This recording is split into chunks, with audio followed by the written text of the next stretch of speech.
So thank you. So in front of us, we have Jay from Audit New Zealand and Raj, CFO, and we're going to talk about the Audit New Zealand's governance report. So we've done something interesting this time round, and that is that because we always get a scorecard from Audit New Zealand on how well we've done in producing the accounts. So we thought we'd give them a scorecard on how well they've done in auditing the accounts, just to keep things on a productive and continuous improvement basis. So are you going to introduce the paper, Raj? Thank you.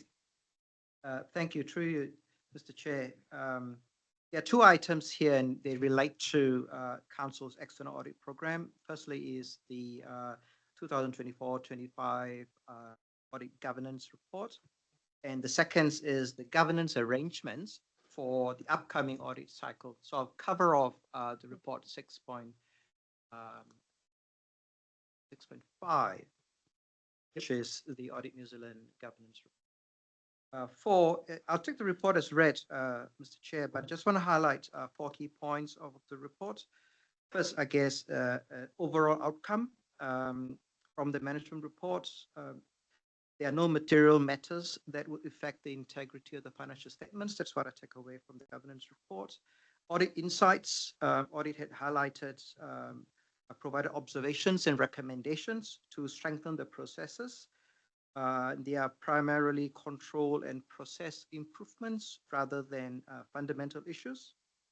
Management response to those matters, we acknowledge the recommendations and we incorporated them into our improvement process across the organization. So we've done that. An assurance to Risk and Assurance Committee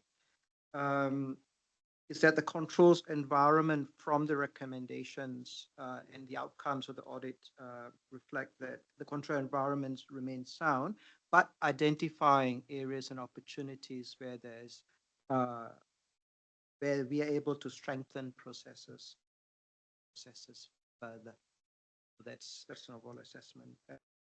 Anything Jay can add, and then I'll questions from. Thank you for your comments, Jay.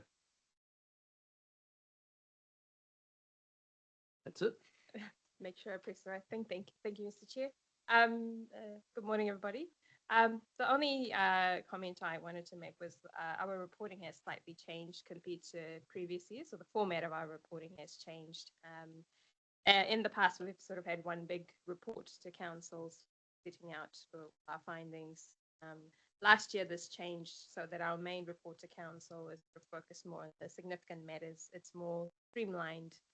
And we have been issued a separate report to management, which is a bit more detailed on the less significant matters.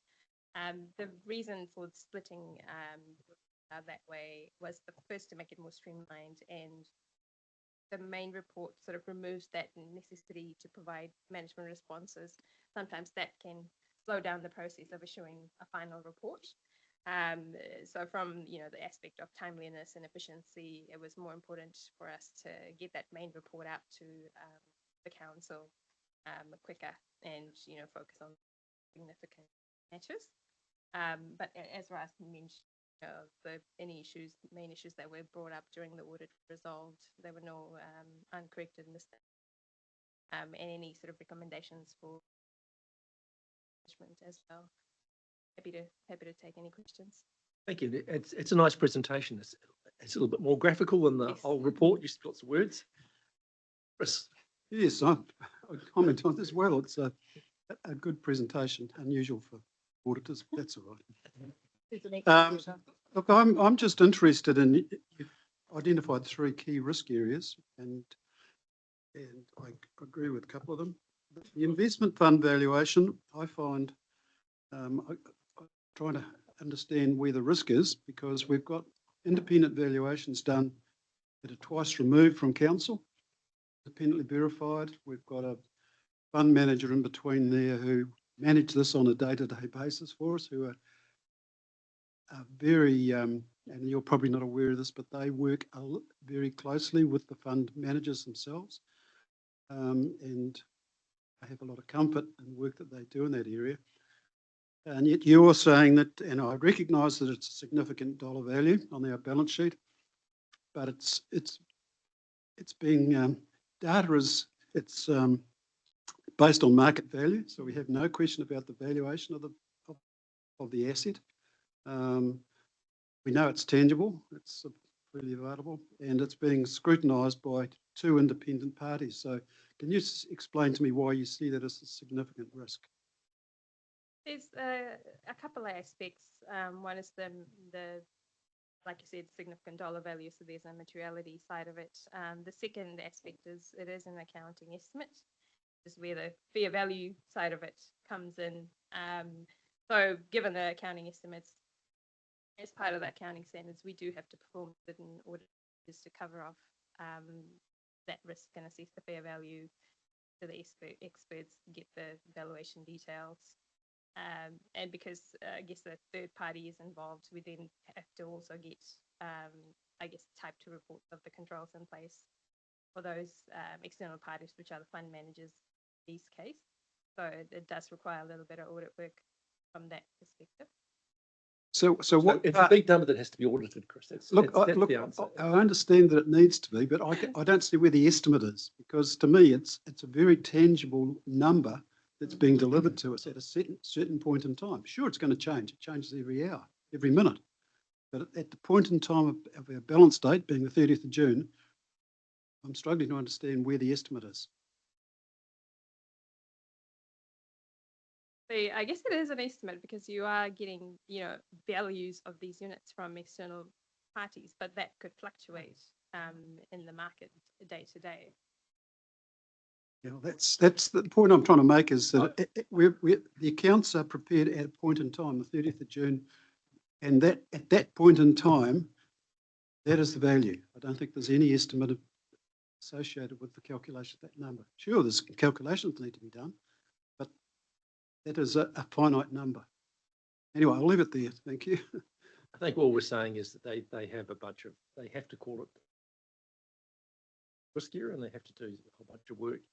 Would you like to explain does everyone here understand what a type 2 report is? Or not understand? Good. So you'd like to explain what a type 2 report is to us, please? Yes, so where a service organisation is used, such as a fund manager, usually we also assess their controls, whether they have sufficient controls in place. And there's usually a type 1 or type 2 report. Type 1 report is usually focused on the design of the controls, whereas type 2 report focuses on the design and the operational effectiveness of the controls they have in place.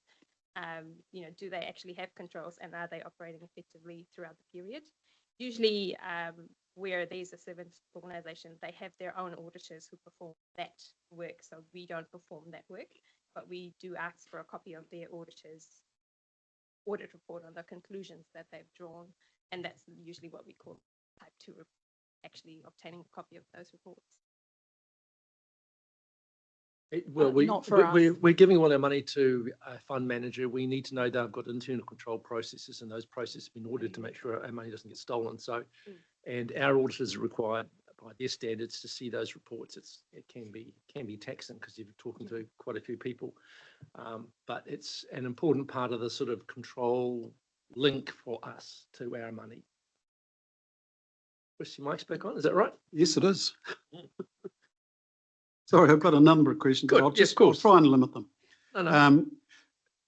Do you use AI to verify compliance with the accounting standards? So you get our financial report. Are you still doing a manual check on that to ensure compliance with the financial reporting and accounting standards, or not? Or is AI to do?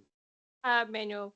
There's definitely discussions around using AI, but we haven't sort of started that. There's things like Copilot, which we are thinking about how to incorporate that, but a lot of the audit work is still human. So can I ask whether it's Raj or Janine, whether council is using AI? So when we present the financial statements to audit, because there's obviously some issues last year, if I'm reading the report correctly, about non-compliance. Do we use AI to verify the accuracy of that against all the legislative requirements that we're required to include in there? So through the chair, no, we don't. But what we what we do utilise is a couple of sources that we should rely on in terms of the content for the document.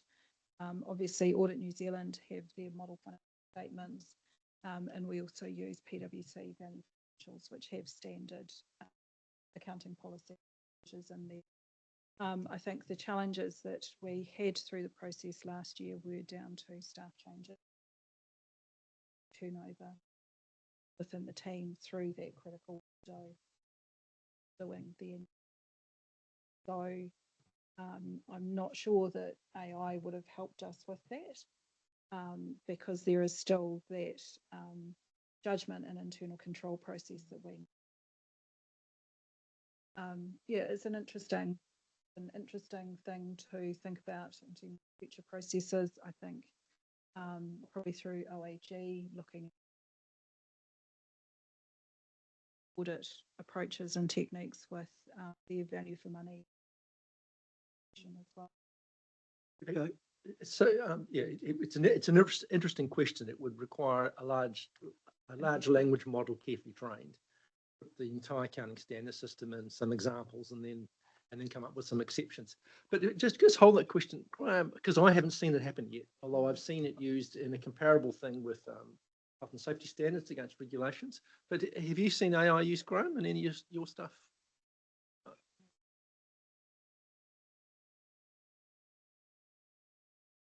You're on. You're on. You're good. You're on here. Thank you. I've seen it in reports, and a lot of them have been wrong. Varies dramatically how well it's used. Just summarising things, it's quite good, but Writing things, it's more problematic. interpretation is more difficult. Yeah, I'm aware that some of the Big Four are using it as part of their audit tools.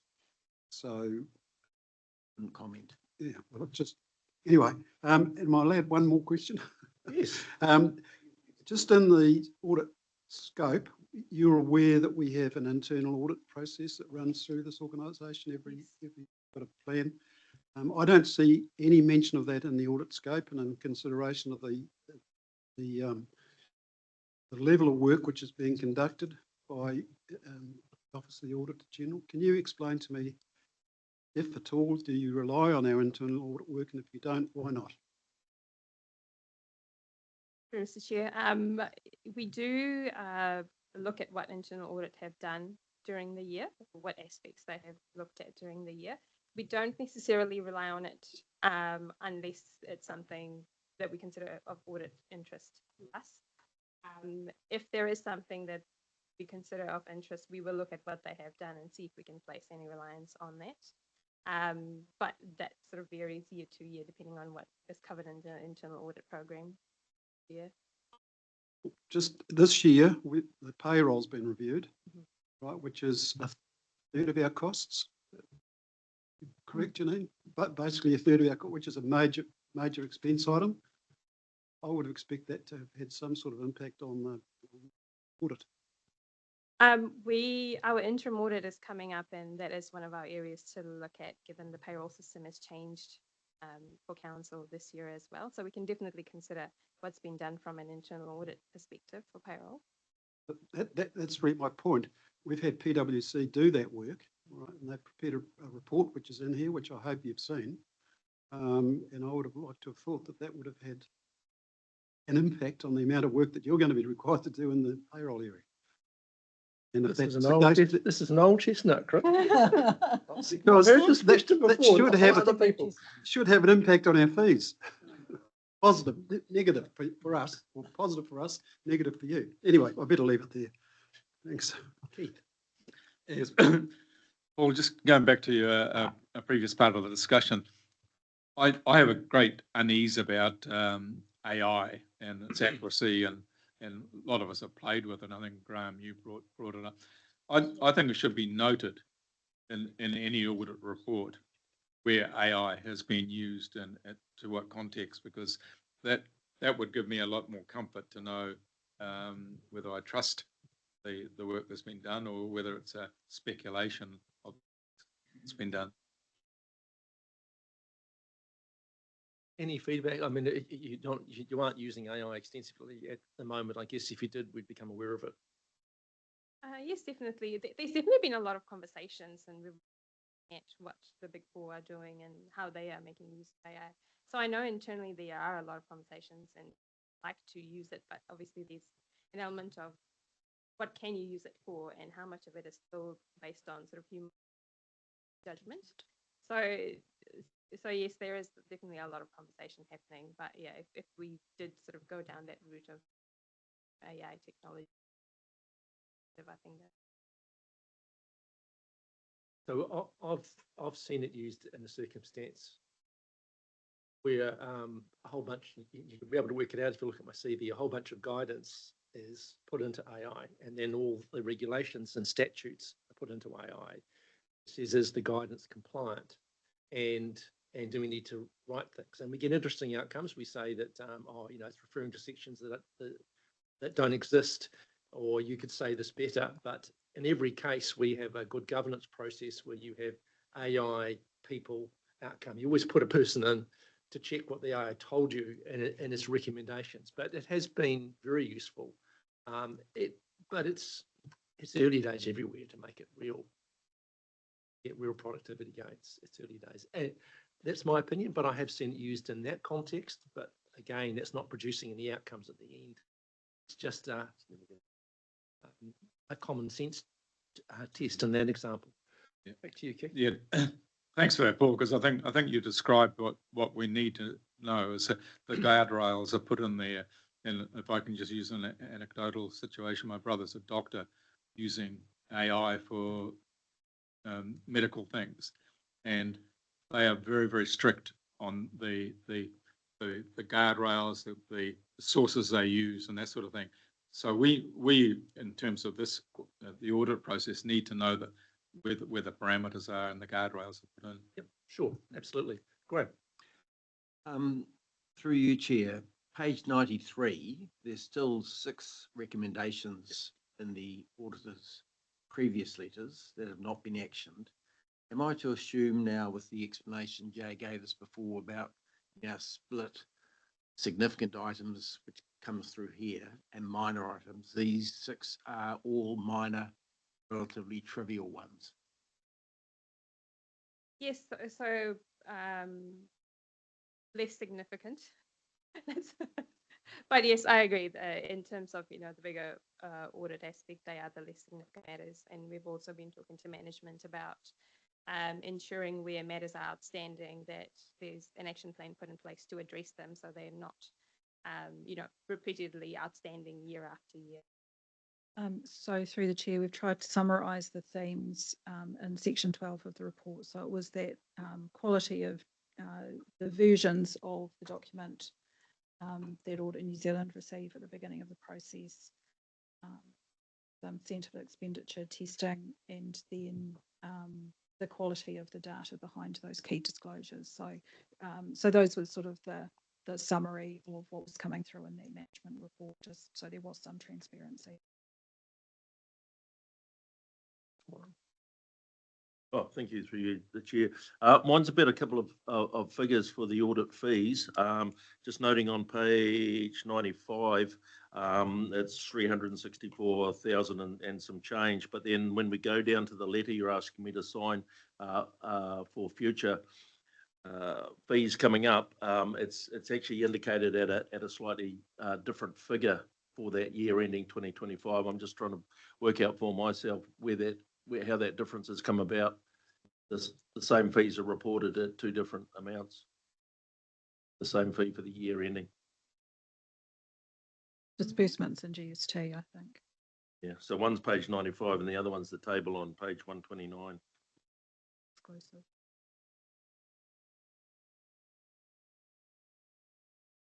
Yeah, I think the page 129 is the award fees. Yeah, but it's no, I'm looking at actual fees for 2025. Oh, Column. To what's stated on page 95, and happy to get it back later if it needs some investigation. It's not a large difference, but when you're asking me to sign something for the future going forward. Having a look. But also noting that it looks like the fees will be a bit cheaper than what they were for the year ending 2025. So potentially that's it. So happy for that information to come back. Whether that, and it may be just a reporting thing, but I'd like that confidence that, that the figures come to me that are accurate. Thank you. That was the fee before the discount.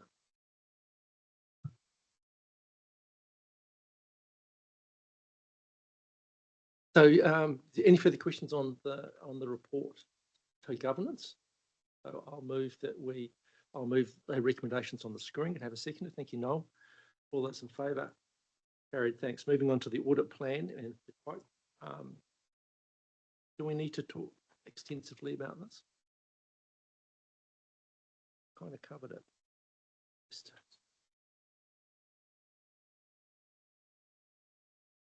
Yeah, we talked about the risk areas a little bit, didn't we?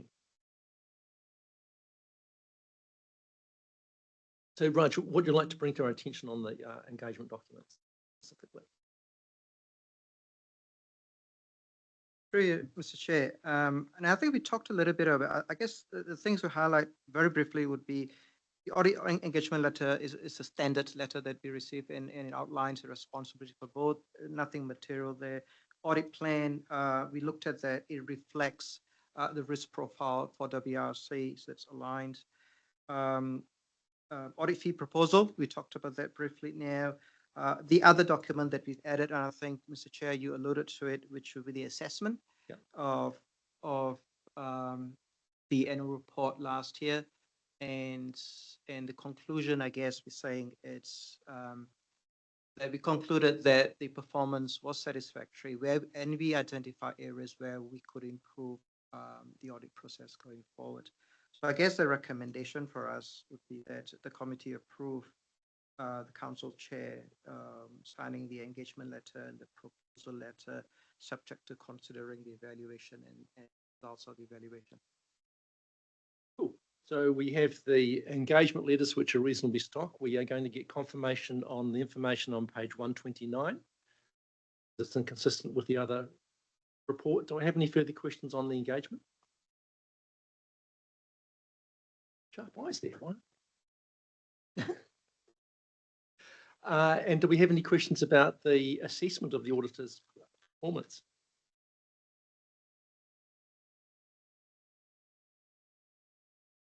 Would you like to make any comment back, or are you sort of comfortable with what you've received? I realise that you weren't given the chance in this paper to provide feedback on it. So have you got any feedback you'd like to share, or are you comfortable?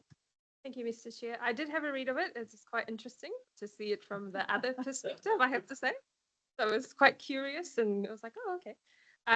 No, look, I think Leon and I are in the same headspace around, it's a continuous improvement process for us as well. And we are, keen to work with council and management to make the audit process as efficient as we can. I think we've had conversations with Raj as well. So we're happy to take feedback on board and see how we can. Good. So I have one request for the coming audit, and that is valuations, the revaluations of our hard assets. Do them first, do them early. Yes. Don't come to us with late issues. If you've got an issue, you should start telling us now, not after June, please. We are planning to look at them in June. So we have, yes, we have separate audit time booked in June to specifically look at the valuations with the aim of doing that work then rather than leaving it until the final audit, which is late, and wrapping up all the valuations work at that stage so that if there's any issues coming up, we can discuss it with them. You need to be aware that we have had very robust discussions in this committee about the rates that were applied to some of that work. Yeah. So we just need to be on top of that early, please. Thank you very much. So we have a recommendation. We're happy for Warren to sign the engagement letter, subject to the review. Yeah. Yeah. So Graham can move that and Chris can second it. All those in favour? Carried. Thank you very much. Excellent. So thank you very much for your time and look forward to seeing you again. Thank you. And we have an apology from your partner. He's away. So thank you. Key projects.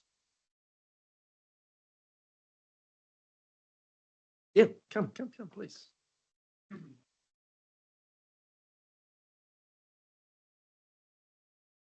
Morena koutou. So my name's Dean King, for anyone who hasn't met me. I'm the Business and Education Services Manager in the Resource Use Directorate, but in this context, I'm the business lead for Iris Next Gen. So you have the report there, I guess taking it as read, just to highlight three main aspects. At a WRC level, readiness is tracking well with all work streams progressing as expected. The key risk to note sits at the program level. So specifically the rate of defect resolution by Datacom during the pilot council's implementation, which is Otago. So that has been escalated to program governance, but for WRC financially, the project remains significantly underspent due to timing changes. It's with the borrowing controls we have, there's no premature ratepayer impact.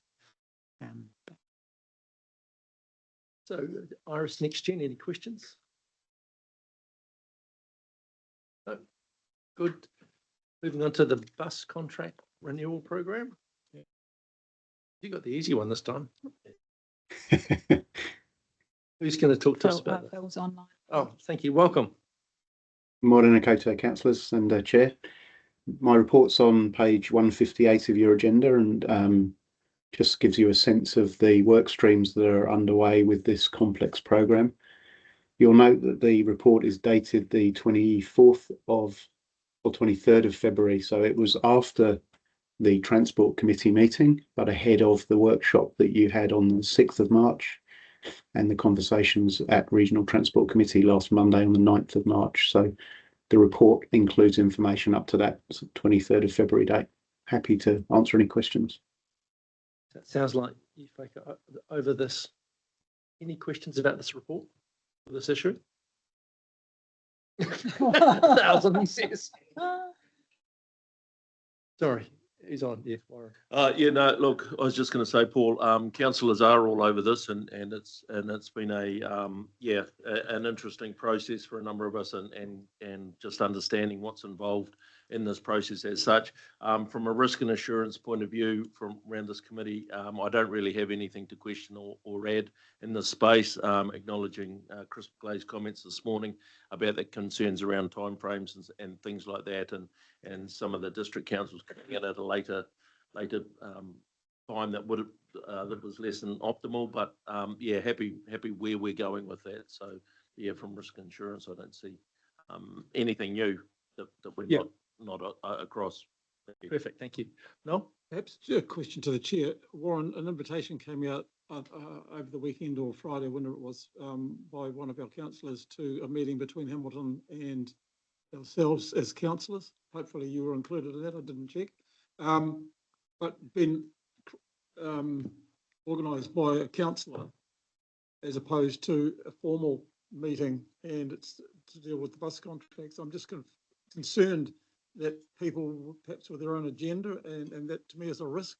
So I'm not sure whether we take this offline or not, but as soon as I read it, I thought, this needs to be a little bit more structure around this. I don't think this committee needs to consider. I think you should take it offline. Noting your concerns, Noel, and we can take that offline. As I say, for where we're sitting in risk and assurance, that's not an issue, and it's being addressed.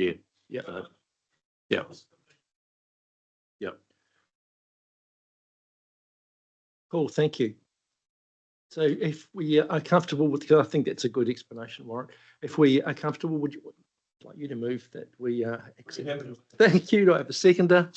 Thank you, Keith. All those in favour? Carried. Thank you. Sorry, Mr. Chair.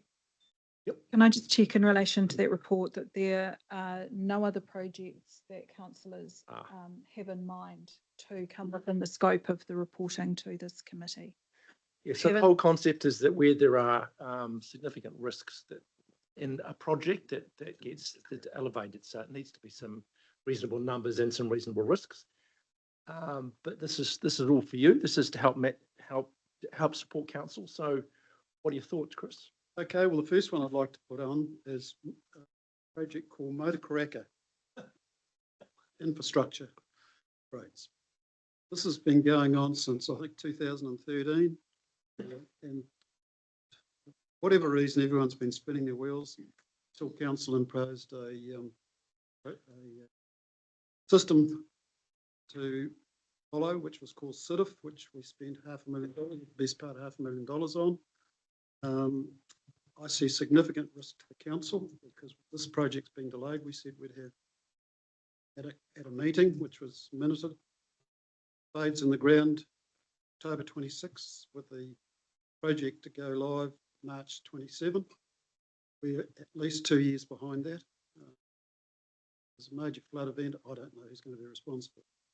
So I think that needs to be elevated to status of major event, major project. So can this be clear? Is that the CITIF which used to come to the That's what stopped the whole damn thing. All right. CITIF's finished, and I want to know where we go from here as a council. Let's just take one thing at a time, shall we? So Maybe the chief executive will comment on that. What are we doing here? Is this something that we need to talk about I fully offline? understand the context behind what the council's raising. I've probably got a question for Janine or Greg behind me. So the comment that it's always been budgeted as a project to proceed by, will be in place by May 2027. I'm not sure that's correct. I'm not sure that the committee that's oversighted that has ever had that in their list. Greg, correct me if I'm wrong, but it has become probably the risk is political risk, is it, Chris, as well as the risk to the local community? I think there's two risks. Number one is political risk. Number two is financial risk. Yep. If those assets fail, who's going to be responsible for the damage? So I'll defer to Janine and or Greg for. I think Greg's probably got the Greg? question on the budget. Yeah, so a couple of things. So around the commitment to get the project going. So that was discussed in quite earlier meetings, but there was never a commitment made in terms of a specific date to get commenced. But I acknowledge that there was some discussion around dates. So we do have this program, this project in our portfolio. So we have a small amount this year, and we have an amount allocated for next financial year to commence the Motor Karaka project. So that's all been budgeted for through the annual plan, which council agreed to in the last couple of weeks. That is in place. The other comment I'd make just on a risk perspective is this discussion commenced through some earlier modelling which indicated that the pump station itself was underperforming. And so we've had some very important conversations to understand actually what is really happening in this catchment and understand where to from here. There is no doubt that the resilience of this asset has been reduced. We know that peat has settled over time, so that's absolutely agreed. But some more recent modelling has indicated that when you look at the level of service that the asset is required to provide, which is to drain a 10-year event in 3 days to prevent pasture damage, that with the exception of a very small spot in the catchment, that we are meeting that level of service. I think it's important from a risk point of view to understand that context. So that's the key risk is that the impact on our, and as far as you're concerned, that's being managed currently, and the project is in your capital plan. Yes. Does that answer the question, Chris? Not really. Oh. Anyway, I'll take it offline from here. Good. But I'm just letting the committee know that I see that as a major risk. There's two perspectives. Now, So we'll talk about it offline. Yeah. That's fine. Yeah, good. You had now the other one is in relation to the infrastructure asset revaluation. Yeah. I've got some concerns about that, and I'm happy to take that offline as well because I end up in a 4-hour discussion on that if we do it here. But I think it's something which I'd certainly like to have a discussion with those that are involved in the process to understand how we're going to undertake. It is a key issue. I'm not sure that government audit really, they'll check our work. No question about their ability to do that. accuracy information which will be. I think you're very generous to audit, but you can take that offline. Is that right? And I'll be interested as well, by the way. Yeah. No, I just want to go back with the first issue that Chris raised. There was the Matakaraka. There is work to be done with the LTP to get the final purchase of the pumps, etc. But the other issue that was mentioned was SIDF. There was a paper coming to ICM this current Wednesday. That has been removed by the chief executive because of issues. And it's the learnings and it's what happens with that SIDF process going forward that is the risk of this organisation. But until we know what the paper is, which will come next month, yeah, and then we can take it. But that SIDF and what council does with it is a, you know, that could be a risk. Thank you. Cool, thank you. Who have I got next? Robbie. Just going back to, thank you, Mr. Chair, going back to Chris's about Matakaraka. It's just not Matakaraka. It's all those compartments around the Whangamarino have got all the same issue. And where that will sit with that Whangamarino action plan could make doing work in that catchment very difficult, maybe not even capable. So that is a huge risk to those assets and isolating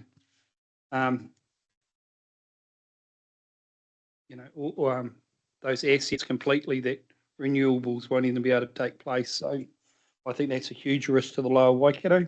And this sort of process has just made that far more visible of what could take place. So again, that's something which is going to come out of the paper, is it, that we can be handled? Yeah, it may do, but then. Sorry, Mr. Chair, we've also got we're working on the Whangamarino action plan, which could complicate it as well in another direction, and PC1 as well. Yeah. So through the chair, I think they're all connected and major topics for the council. I think we just need to give some thought to, is there adequate governance and oversight on that happening through ICMC? Is the committee responsible for that area of business? Or is there an additional layer from a risk and assurance perspective that can be added onto it? But we can look at that, and even if it's potentially bringing an initial report back to the next meeting on that assessment to provide an up-to-date position for this committee to then determine if it does actually fall into this program. Draft action plan for the Whangamarino. The final draft plan is coming out this week potentially, or in the next 10 days. That has then got to be approved by council. So that's when council needs to give its oversight as to whether it accepts it or doesn't, or sends it back. So I think there's a whole lot of things that are going on. Yeah, so I'll take this offline to think about with management whether this committee has a role or not. Well, there's recommendations to retire 4,000 hectares of land, which is at what cost and to whose? Yeah, there's huge issues on there.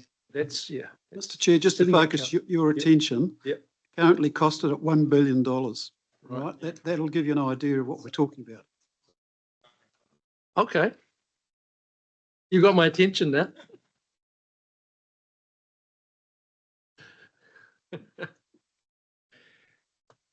And I don't quite understand what we're talking about, so I'm going to take that offline and get myself up to speed. I really don't. Bedtime reading, for the next month. So on the reporting and oversight of key projects, we've got an interesting thing to talk about going forward. But apart from that, I'll be happy to see this report.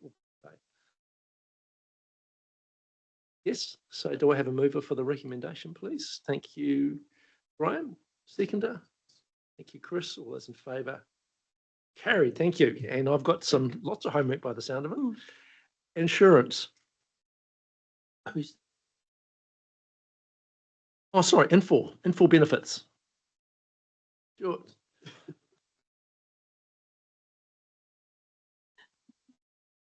Oh, phone's ringing. Chris has got lots of questions for you. You should submit them in advance. Welcome. Thank you and good morning. I'll take the report as read and take you through some of the highlights through that. So you can see that there continues to be incremental progress. So we're not setting the world on fire with speed, but we are getting there. And we've seen some real wins that you'll see through the report. And staff satisfaction, while it hasn't moved dramatically, it has moved significantly to the positive. If you remember previous reports, we had quite a lot of feedback verbatim around the negative impact on wellbeing. That is all but gone now, which is good, and we're getting some quite constructive feedback from staff on how we can improve, and they've kind of moved into a phase of wanting to work with us to improve this. So that's a real positive, and you'll see, I mean, the dashboard's on page 4 there, but the ELT sentiment is improving as well, which is good. You can see under point 4 there that the sort of high level challenges that we have, they're fairly well known to us now. And we have a number of things in place there. Obviously, the Infor consolidation project continues. I believe it might have been yourself, Chris, last time I presented this, you asked, was there anything else that we needed to ensure the success of that? And I told you that I would come and ask you if we did. And in between times, I've gone back to ELT and requested an extension of that project team to be able to deliver on the global HR component, which is now underway. That was granted, and we are running the project through until August now, when we're confident that we'll be able to deliver that component. The team are working well on that, as well as the change team that we've got, and also Infor are coming to the party now in person to work with us on that. So we're seeing some real wins in that space. You see, as far as the CE KPI goes, we're halfway through embedding, against that, which is getting there, but still to go. And regarding the process maturity of the organization, we've got an enterprise process lead that's been engaged to come on board and help us with that. So that should see further significant improvements. Get through. The global HR component has, you'll see in the sentiments, gone backwards by one off track, and that's really just a delay in getting to that, just to get through the other phases of the project that we've had. We obviously went through with the finance component and had significant training events across the organisation, which were really quite helpful and useful, and people are, while telling us that it's still not intuitive, are able to get in and use it reasonably well now, which is good. And we had real success then following that with the procurement component of the project, where we've trained and updated our information available to everybody there. And you can see some of the statistics on that later in the report, which are all very positive. I'm confident that we're going to have the same positive result for the global HR component of that. Something else that we've picked up on, and you may have heard in previous reports, is that customizations are a challenge for us, and that's basically the out-of-the-box Infor product. And we, as an organisation, have had a need to make some customizations to that, but the challenge is every time there's an update, then those customizations effectively break. So we've been quite cognizant of that as we've been progressing through with the more recent areas. And global HR, I think, had 335 different customizations, which could all potentially break with updates. And I've requested that we have a quite a bread and butter approach to it. Let's just get the thing out of the box as it should work. And later on, if we want some of the more, I guess, feature-rich components, we can look to those. But for now, it would be great just to get it that everybody can use it effectively and it functions well. Let's see. The end, there was another a couple of things I wanted to note. No, I've covered that, so I'm happy to take any questions. Chris, I'm sure you've got a question. How many do you want?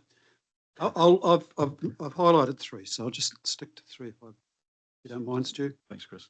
The first one, page 165, number 4, limited reporting capability. Why was this foreseen at the beginning? Is this something which has arisen subsequent to implementation? Because that would suggest to me, if that's the case, then we had a design problem up front. I don't know whether you probably don't want to comment on that. Janine might have a better idea. That's the first question. Secondly, page 172, number 30, reads like a disaster area. And I guess this comes back to the previous question. It raises the question whether the scoping for this project was done correctly up front. Because invariably these sort of things occur because people start to use systems and they find, oh, hang on, this doesn't work this way. And that should have been, I know it's not possible to get everything right, but some of these are major items, and I want to know if it's an issue with people now not wanting to learn and use the system, or whether it's a system design fault. And if it's a design fault, what are we doing about it? And then that takes me to my last point, which is on number 56. Analytics is mentioned there. To me, analytics is an important management tool. It's an important part of this whole system. It's an enterprise-wide system. It should give management information about what's happening within the organisation on a real-time basis if the system's operating properly. And I've just asked the question, do we need to have a discussion around that to make sure, and you answered the question about resourcing, is this something that does need something throwing at it? Because one of the benefits of committing to this project, I would have assumed, was the ability to have some analytical management information available. It's obviously not. It's not working. Be it, what, 2 years, 2.5 years down the track from go live, or 2 years? More than some areas. More than. So I'm concerned that we're at this point. I feel sorry for whoever had to write this report because it tells us a lot. And unfortunately, whoever's having to deal with these headaches, I feel sorry for them because, yeah, new systems implementation is not an easy job. And having these number of issues just magnifies the problem. So, Chris, can you just help me? I was clarifying something with Janine, and she didn't hear the first question because I was rudely whispering offline. Okay. Well, the first question was on page 165. The first point is the system has limited reporting capability and why. And my question is, was the reporting capability of the system incorrectly scoped up front or not? Okay. Is this something which has arisen subsequently? Yeah. So we have your three questions. Who's going to answer them? So the first one's on page 165. 165, There's a comment on 172. paragraph 30 179. and then a comment about analytics. So those are the three questions.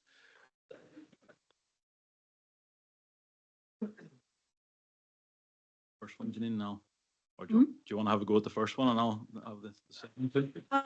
Yeah, look, if I speak to maybe reporting and analytics capability generally, I think at the time that we were implementing the Infor solution, Infor themselves were going through a little bit of a process around a reporting roadmap or approach, because there are several different reporting tools that are part of the solution, but to be used in different ways.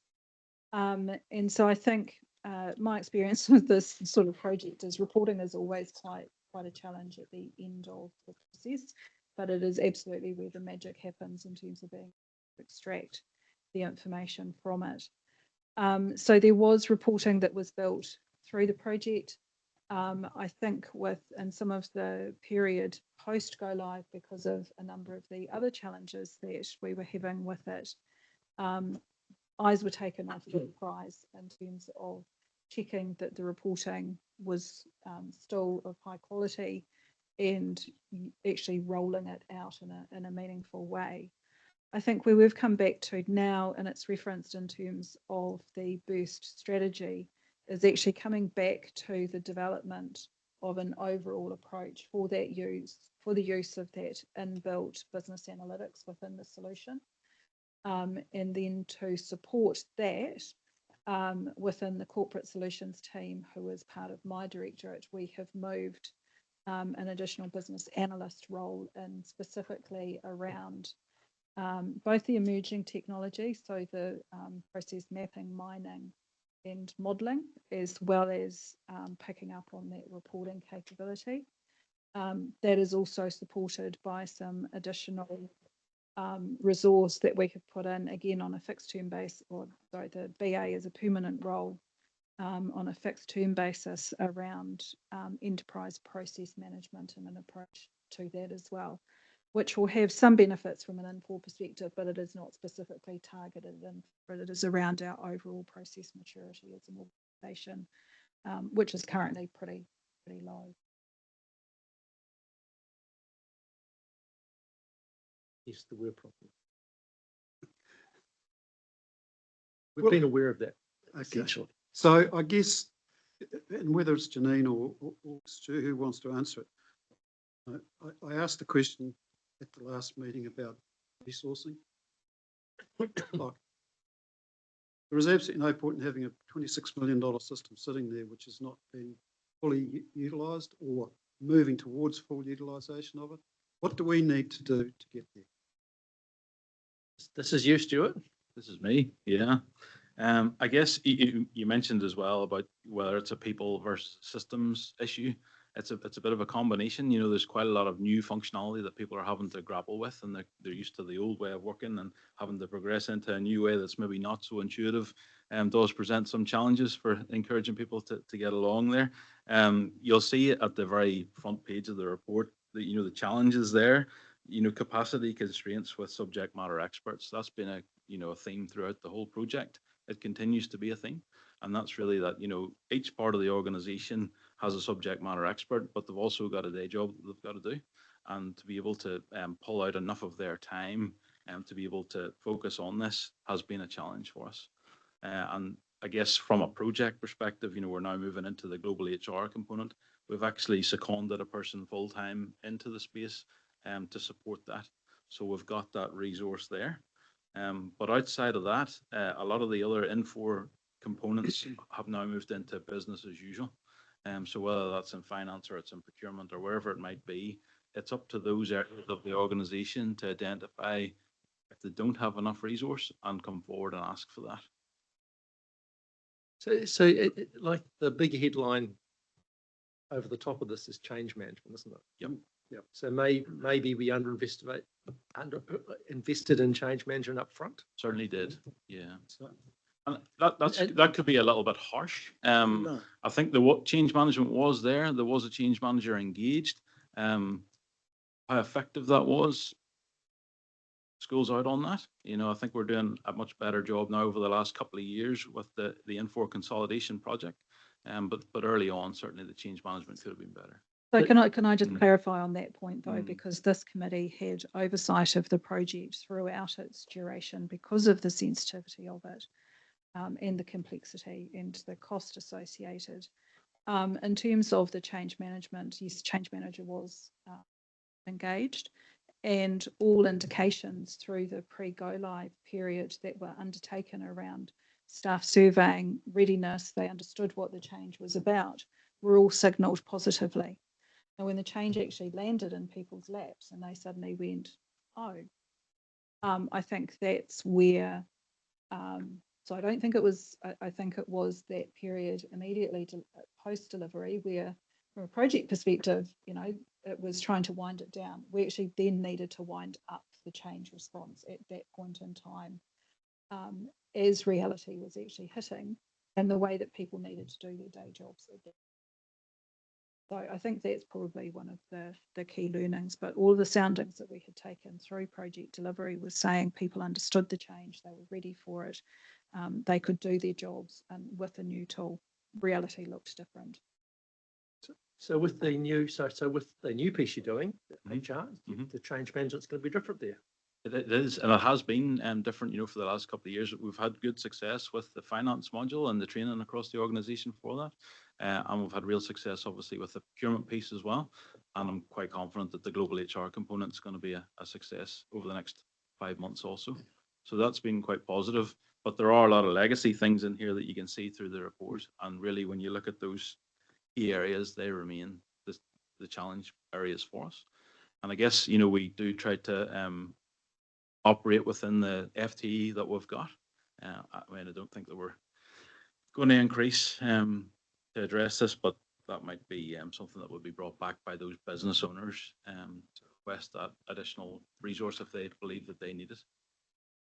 So, Mr. Chair, Supplementary, Chris, then we got Keith. So look, if I'm reading this correctly, and I may not be, I think what is required, and this is just my view of it, seems like we're getting some pockets of resistance within the organisation, and that will slow down the whole process. And to me, the only way to deal with that is with leadership. People need to take responsibility for those, whoever it is blocking it, and they need to be taken and put into a room, the whole system explained to them, and if they don't want to adapt, then they don't have a job. Sorry to put it bluntly, but that's the way systems have to work, because wiser heads than ours made the decisions to put the system in the first place. It's our responsibility to make sure that we're realising the investment. And people want to try and stop it, then we've got no future, my view. Keith. Paul, I have to say that Chris, even though he's the patriarch of our council, has stolen all of my questions. So well done, Chris. I first confess that I'm coming into this whole process quite a bit later on, but when I read the report and I read it again and I read it again, I felt really uncomfortable about it, Stuart. And I think Chris has touched on it. You get, if you ask a question, you get the answer that the question denotes, and I think there's a lot of that in there. So when we talk about change management, it is going back to what Chris is saying, is leadership, and it's also asking the question to get a positive response, and I don't see that in here. And I think that's, you know, when you do the analytics, it's easy to analyze a lot of negative responses, but we don't pull out the positive ones. And I'll just use here on 48B, lack of intuitiveness, user-friendliness. That puts a negative spin right from the word go. Mm-hmm. And I think that if this is to work, somebody needs to critique the questions and always go for get a positive response. That way you'll build.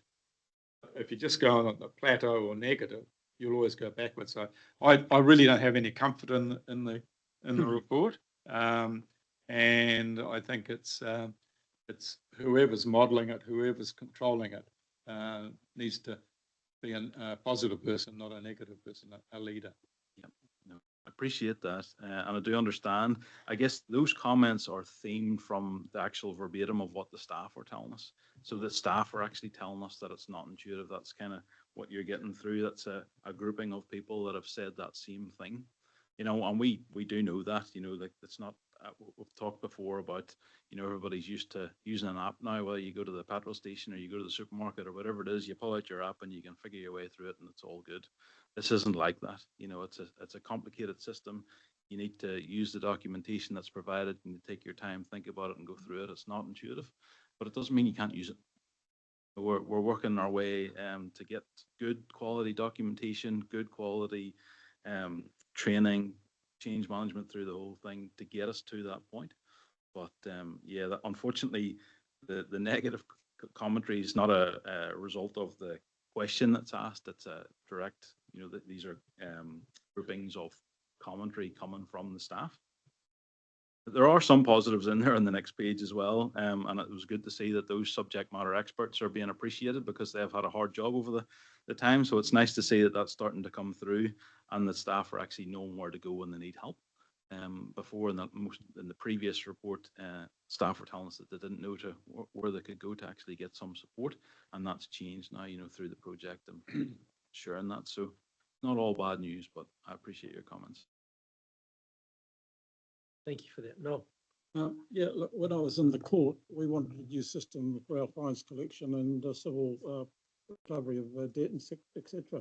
Couldn't find a program that suited anywhere in the world, and so we ended up building our own from scratch. So I understand systems and implementation, training and embedding it. So what's concerned me is one, reading this report, and two, over the last, 3.5 years, having anecdotal comments coming back from different levels of staff in the organisation.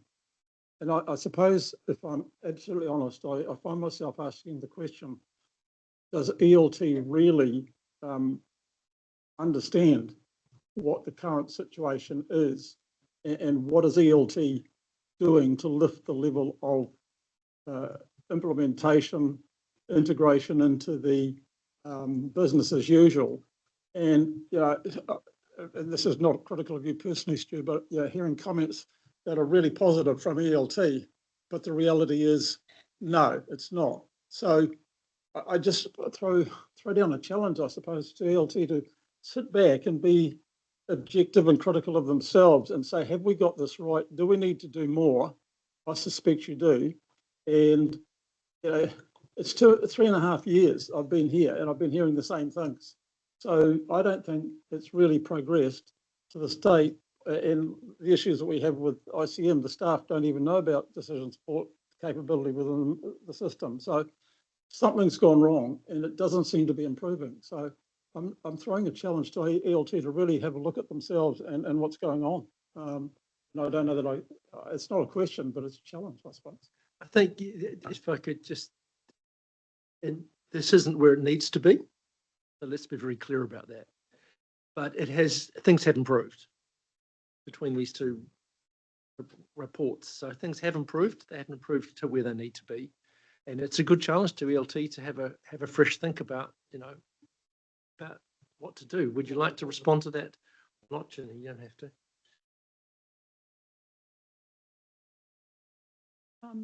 I agree that there's a leadership challenge in here, and there has been from day one. I think that's one of the key elements of this is that really clear leadership support for the endeavour, and actually getting in behind and in some cases probably instructing around the behaviours that are required from staff to actually engage constructively.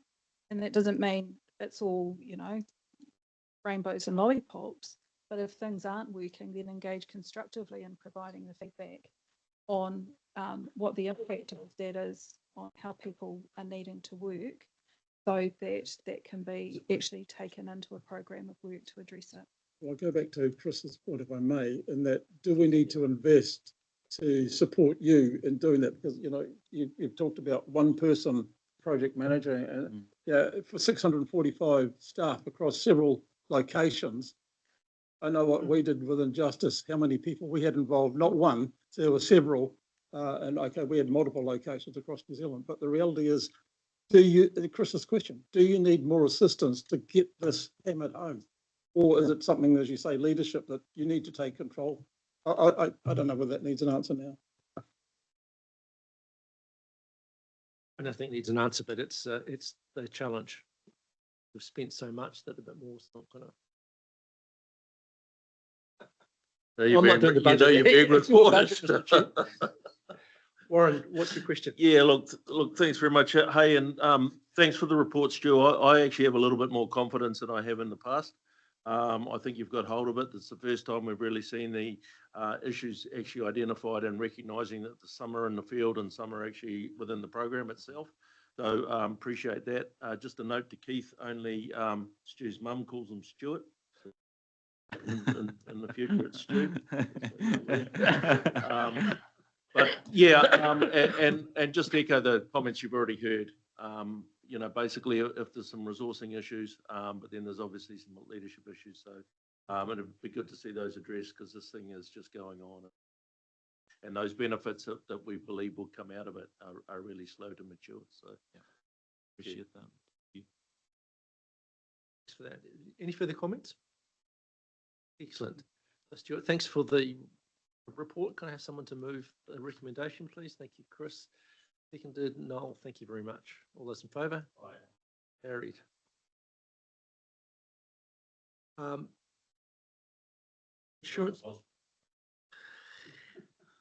Insurance program, Fiona.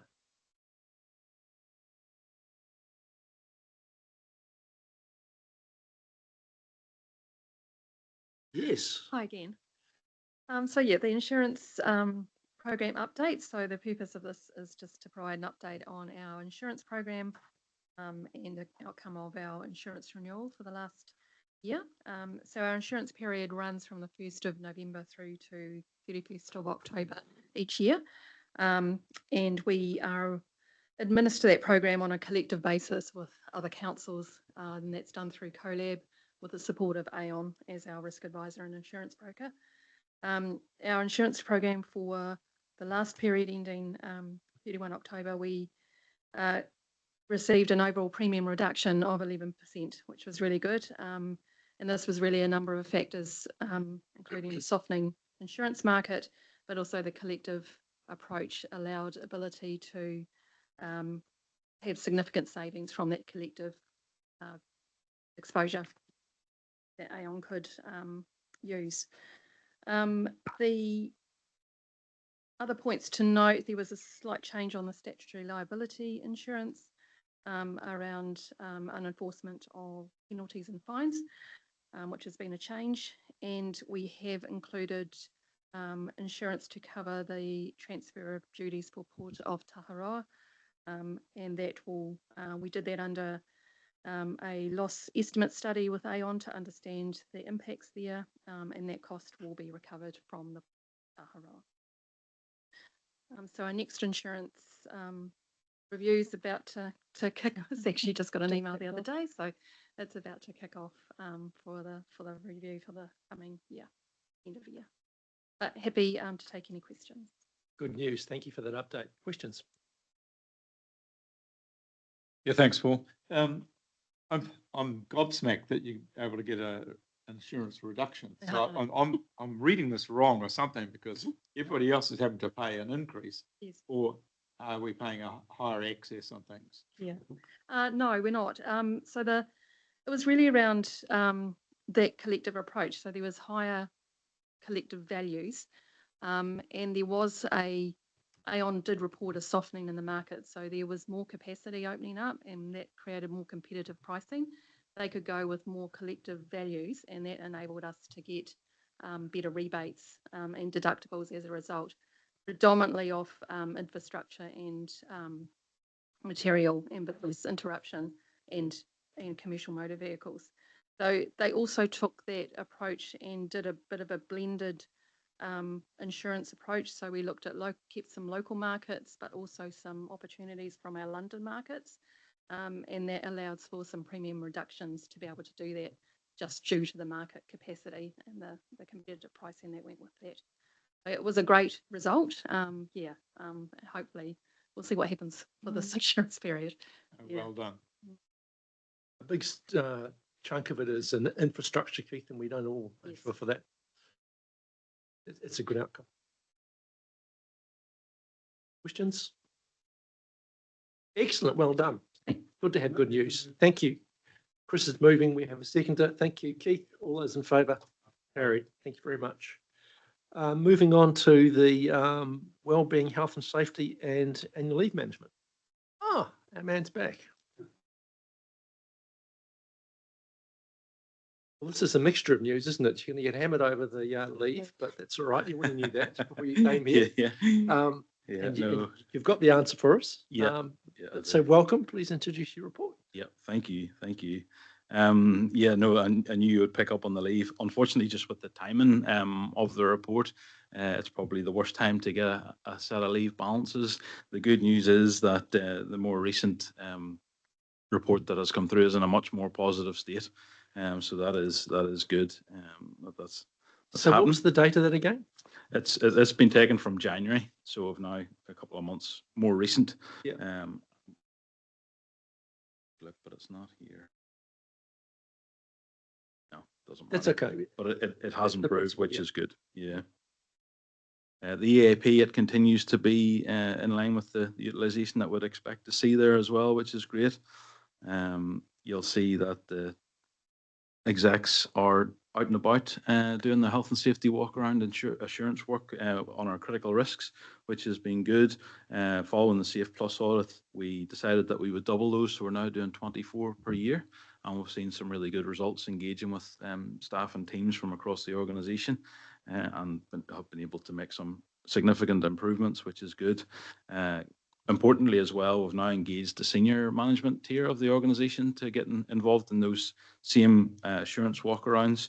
So that's given us really good coverage across the whole organisation, and engaging that senior leadership team in safety and good conversations is really impactful.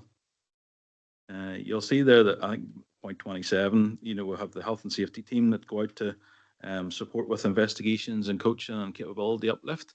That's been really positive as well. We do have things happen from time to time, and we had a 4x4 slip down a hill not that long ago now, and there's been a really comprehensive look into that to get to the bottom of what happened there, and the improvements that we could make. And that was a really good engaging piece with that part of the organisation to get to the bottom of that and find out what the learnings would be. And that was followed by a safety alert to the organisation as well. So it's good to see, that those investigations are lifting that level of capability, and we're getting to the bottom of the issues that are arising.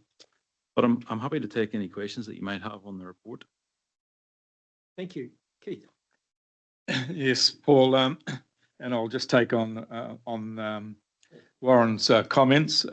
Stu, the only reason you're going to be abbreviated is if you pass me on your motorbike like you did the other day, you're going to be very abbreviated.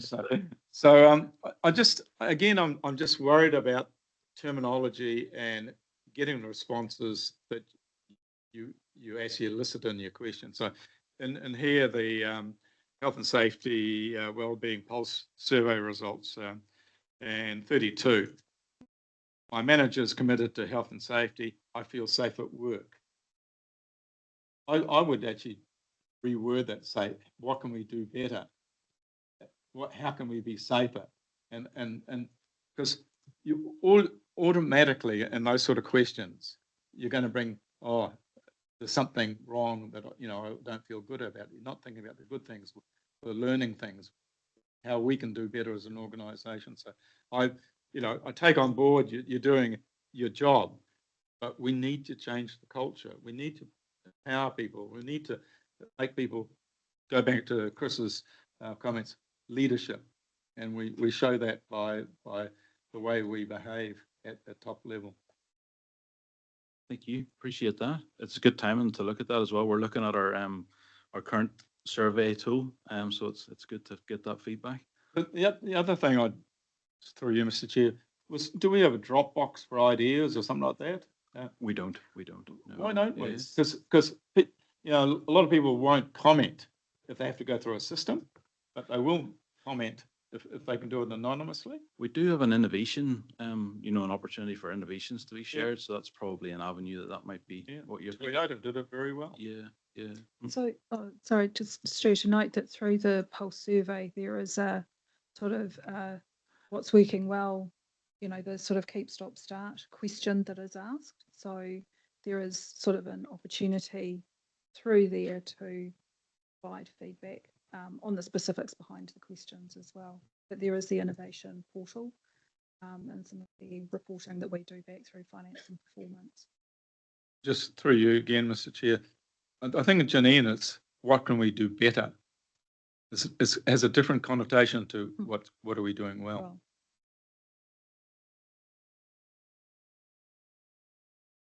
Excellent. Any other questions?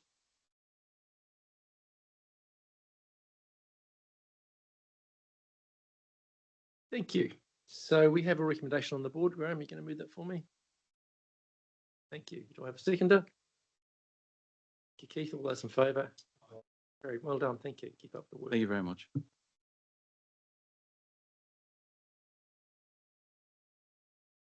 Now we have the long chunk of the papers, the policy section. Welcome, Fiona.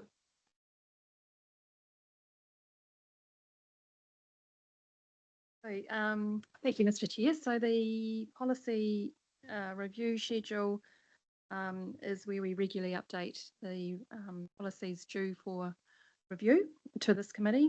There's a few in there just for noting and also for endorsement. So there's noting the updated health and safety policy, which was signed off in December 25. And there's the updated procedural delegations manual. So asking this committee to recommend to council that it's adopted adopted. The updated risk management framework, asking this committee to endorse, and the protected disclosures recommending to council for adoption. All of these policies have been presented to ELT and approved through that forum. I'll take the report as read in terms of the changes, but I'm open to questions on any of those. Do you want to go ahead, Chris? Is you going to ask the same thing? I'm joking, Chris. No, hey, Chris, up you go. beauty before age. A bit desperate there. Look, this is just an observation. I found this quite challenging, to be fair. There's a huge amount. There's 100 pages of changes and restructured policies, and to expect me to go through each one of those and align it is near impossible. Well, I found it near impossible. It's extremely time, and once you get, it's at the end of the thing.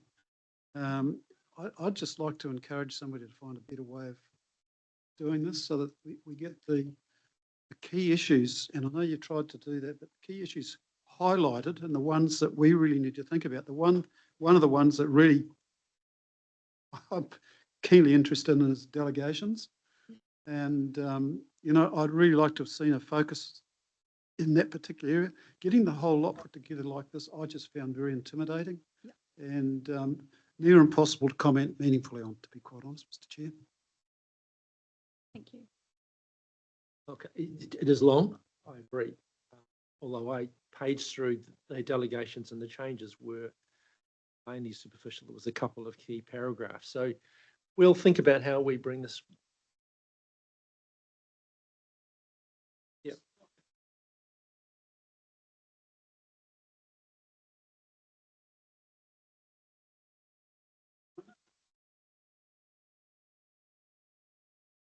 Is AI? Oh.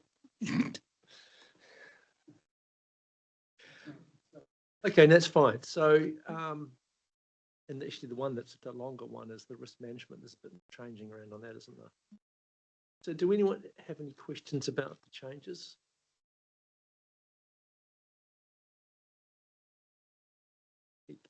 So, yeah, just carrying on from the Grand Master Chris there. I agree. 317 pages was ridiculous. And what I am going to make a criticism. What I found difficult is everybody had different processes. So some of the graphs didn't have indices. I was made to assume what the indices were. Some of the process of rating it had different colour schemes. And I must admit the best one was the PW. Best one was easiest to follow was the PwC report. They had very clear box and issue and response type thing. So I think that's something that some standardisation would make it really easy for simple people like me. And also just an executive précis or summary, just to summarise what the critical things that we need to address are, rather than have to go through and make notes and try and bring it into context. But the only thing I just really wanted to say on this report was on page 209. And it's just got a policy on dangerous dams, earthquake-prone dams, and that sort of thing. We actually need a policy on an earthquake because, man, the number of fault lines we've got in the Waikato, and if the river gets blocked or moved or that sort of thing, we need to have a policy on an idea how we manage that. The other part is, it goes back to the risk thing, is that we need to get hard-nosed about people building on flood-prone areas. We just need to be hard-nosed about it. If you want to build on it, you take the risk and be hard-nosed about it rather than have to arbitrate it as we are at the moment. So, yeah. Thank you for the comment. Oh, This comment made earlier about this 300 odd pages has been too much and whatever, but reality is, I believe it's our first meeting since the triennium, and 6 months. So I expected that there was going to be a substantial, just have all these come at once, perhaps. But to me, the delegations, it's got to be in place. But our main delegation is to the chief executive, and I don't see this as our delegation to staff. It's our delegation to the chief executive, who then delegates. So I'm more worried that our delegations to the chief executive are in place. The rest of it, there's not a lot of change really. Just tidying it up. So but it depends. Like going to your point a moment ago, which I came in on, floodplains and the likes. Waikato district has done their district plan, and no building in floodplains.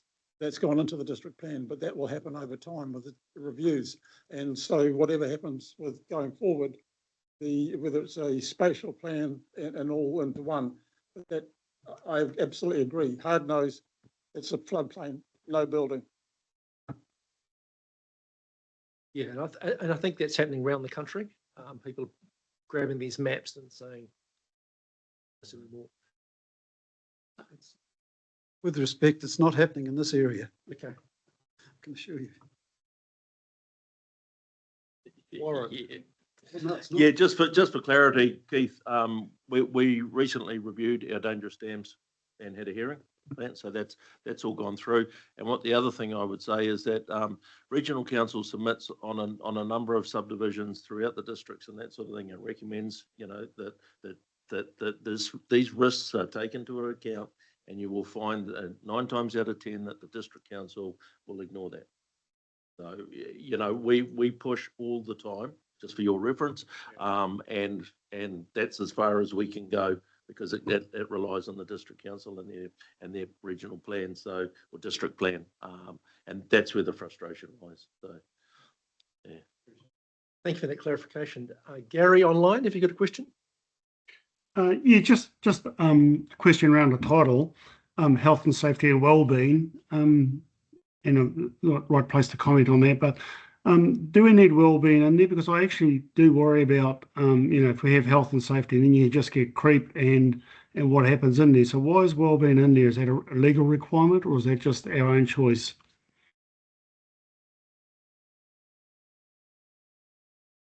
No, he has.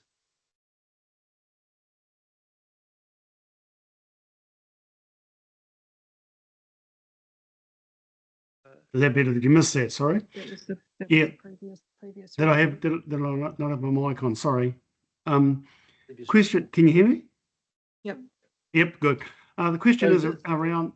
Hold on, Gary. The policy is called health, safety, and wellbeing policy. So. Yeah. Okay. Yeah. But do we it's have common to have practice? I have have to say. Oh, okay. No, I don't.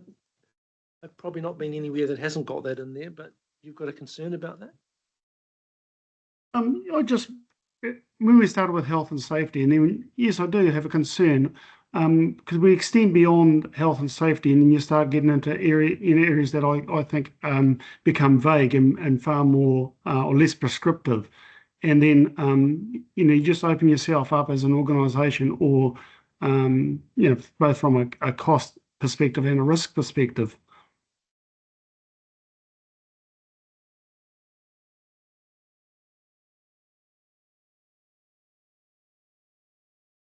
Safety continuum.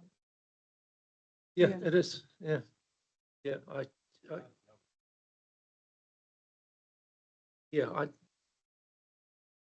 don't think we'd be meeting our obligations if we don't look at the big picture. Okay. Under Haswar, actually, to be honest. Do we have any other questions about the specific policies? Be comfortable.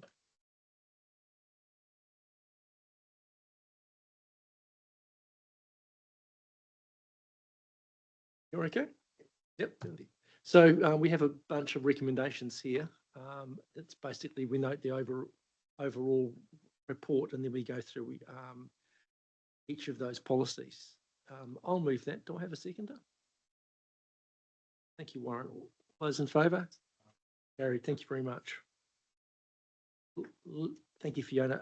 Elected members, interest register.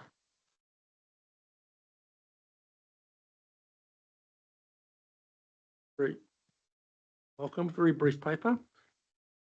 Good morning. I will keep this as brief as the paper is. Happy for it to be taken as read. It should be familiar to all of our elected members. And open to questions. Any questions? The links are all online. No questions. Can I have a mover? Thank you, Noel. Oh, sorry. Chris and all those in favour? Excellent. Now we're going to move to exclude the public, which will take a minute. Does anyone need another break, or can we keep trucking on? So we need a mover. I'll move that we go into public excluded. I have a seconder. Thank you, Graham. All those in favour? Carried. Thanks. We'll have another quick break.